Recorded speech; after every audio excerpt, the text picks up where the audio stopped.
Dongeng Putri Duyung dan Pangeran Baik Hati. Dikisahkan di laut yang sangat dalam dan luas.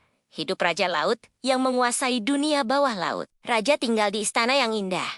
Terbuat dari batu koral biru dengan atap cangkang yang bisa dibuka dan ditutup. Di sana, Raja Laut hidup bahagia bersama ibu dan 4 orang putrinya. Keempatnya memiliki usia yang terpaut pendek satu sama lain. Putri Raja yang paling kecil bernama Little Mermaid. Tak seperti kakak-kakaknya, Little Mermaid menghabiskan sebagian besar waktunya untuk ke kapal-kapal karam yang telah jatuh ke dasar laut. Kapal-kapal ini menyimpan banyak harta karun dari dunia luar. Dunia yang tidak pernah diketahui Little Mermaid. Selama menghabiskan waktu di kapal-kapal karam, Little Mermaid sering bernyanyi sambil mengatur koleksi harta karun yang ditemukannya. Ia begitu suka bernyanyi bersama ikan-ikan lain. Semua penghuni dasar laut tahu, suara Little Mermaid adalah yang paling indah di sana. Ada satu aturan yang dibuat untuk Little Mermaid dan kakak-kakaknya. Saat mereka genap berusia 15 tahun, mereka boleh berenang ke permukaan laut. Little Mermaid begitu menunggu waktu ini karena dia menjadi yang terakhir di keluarganya yang boleh berenang ke sana. Tapi karena begitu penasaran, Little Mermaid membuat neneknya bercerita tentang kehidupan di darat. Ada kapal, kota, dan manusia di atas sana, kata sang nenek. Tak lama, kakak perempuan tertua menginjak usia 15 tahun. Ia menjadi putri pertama yang diizinkan naik ke permukaan laut. Ketika dia kembali, dia membawa cerita kepada ketiga adiknya. Ia bercerita saat beristirahat di pasir putih yang lembut, melihat langit dan awan yang cerah, serta matahari terbenam yang berubah warna menjadi merah keemasan. Ia bahkan telah melihat burung-burung terbang tinggi di atasnya. Setelah itu giliran kakak kedua Little Mermaid yang berenang ke permukaan setelah berusia 15 tahun. Ia bercerita tentang gunung es yang mengambang di laut dan bersinar terang. Semua kapal terlihat menjauh dari gunung es, seolah ketakutan dan gunung es itu terlihat tidak berpenghuni. Cerita berikutnya dibawa kakak ketiga Little Mermaid. Setelah kembali dari permukaan laut, dia bercerita saat berenang mendekati gerbang kota. Ia mendengar suara manusia memanggil satu sama lain. Suara kuda yang terjepit hingga jatuh di jalanan. Kakak ketiga Little Mermaid ini bahkan mendengar musik untuk pertama kalinya di permukaan laut. Semua cerita yang dibagikan ketiga kakaknya itu membuat Little Mermaid semakin penasaran tentang kehidupan di atasnya. Saat dia berusia 15 tahun, dia pun naik ke permukaan untuk melihat sendiri cerita yang dibagikan sang kakak. Ketika muncul di atas permukaan laut, Little Mermaid berada di sebelah kapal besar. Dari tempatnya, dia bisa mendengar suara musik yang indah dan para pelaut yang sedang menari. Mereka tampak tertawa dan bersenang-senang. Tiba-tiba, Little Mermaid melihat seorang pemuda tampan melangkah keluar geladak kapal. Di saat bersamaan, suara kembang api terdengar dan Little Mermaid pun mendekat. Pemuda itu tampak disukai para pelaut. Saat itu, Little Mermaid pun menyangka bahwa dia adalah seorang pangeran. Dia pasti seorang pangeran, ucap Little Mermaid.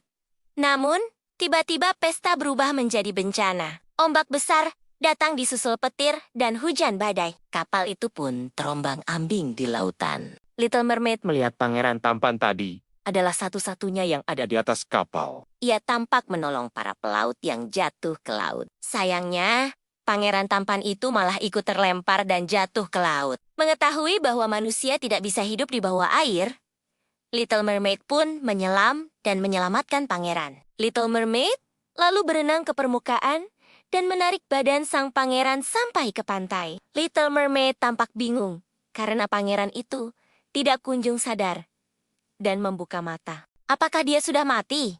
Tanya Little Mermaid dalam hatinya. Little Mermaid lalu menyanyikan lagu sedih. Tiba-tiba, sang pangeran mulai bergerak dan membuka matanya. Oh, apa kamu baik-baik saja?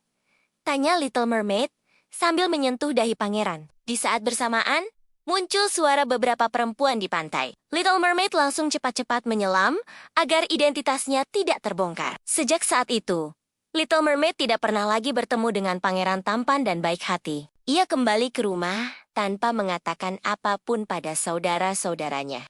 Bertahun-tahun kemudian, Little Mermaid masih tidak bisa melupakan sang pangeran. Ia lalu bercerita ke neneknya dan mengaku ingin bertemu lagi dengan pangeran tampan. Sayangku, kamu tahu kalau Putri Duyung tidak mungkin berjalan dengan dua kaki. Satu-satunya yang bisa melakukan itu adalah penyihir laut.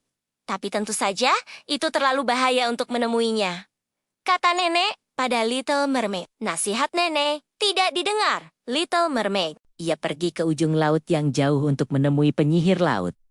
Mendengar permintaan Little Mermaid, penyihir laut pun memberikan ramuan untuk memberikan dua kaki. Syaratnya, Little Mermaid harus membuang suara merdunya. Selain itu, penyihir laut juga mengatakan bahwa pangeran harus menikahinya bila Little Mermaid ingin hidup.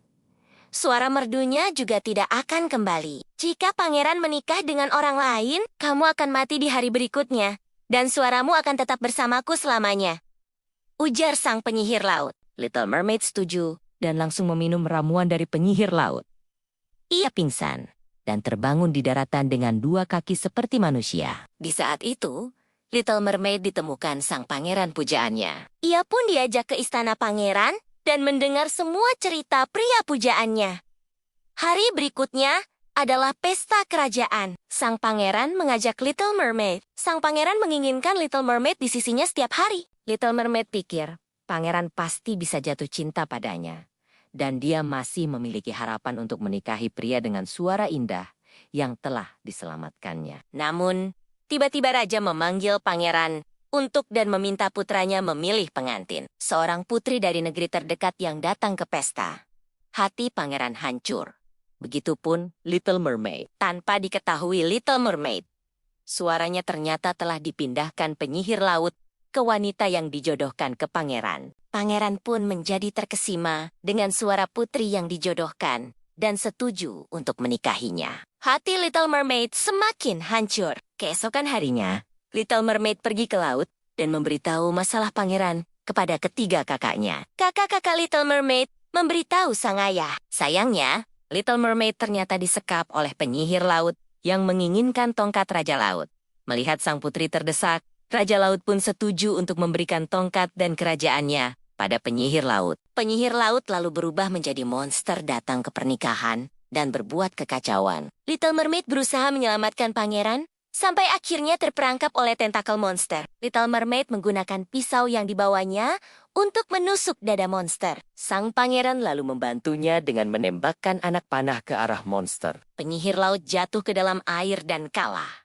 Di saat itu, suara merdu Little Mermaid kembali lagi. Pangeran yang mendengar suara asli Little Mermaid langsung tersadar bahwa dia sudah salah menilai selama ini. Sang pangeran mengingat suara itu sebagai suara wanita yang menolongnya saat kapal karam. Di saat bersamaan, putri yang menjadi jodoh pangeran datang menyerbu karena tidak terima dengan kehadiran Little Mermaid. Tiba-tiba, Raja Laut datang dan kembali merebut tongkatnya dan membantu sang putri melawan putri jahat. Putri jahat pun kalah dan Raja Laut segera melambaikan tongkatnya dan mengangkat Little Mermaid kembali ke kapal. Pangeran datang dan memeluk Little Mermaid. Sekarang aku tahu bahwa kamu yang sudah menyelamatkanku dulu. Maukah kamu menikah denganku? Tanya pangeran. Little Mermaid menjawab iya dengan suara merdunya. Keduanya pun hidup bahagia.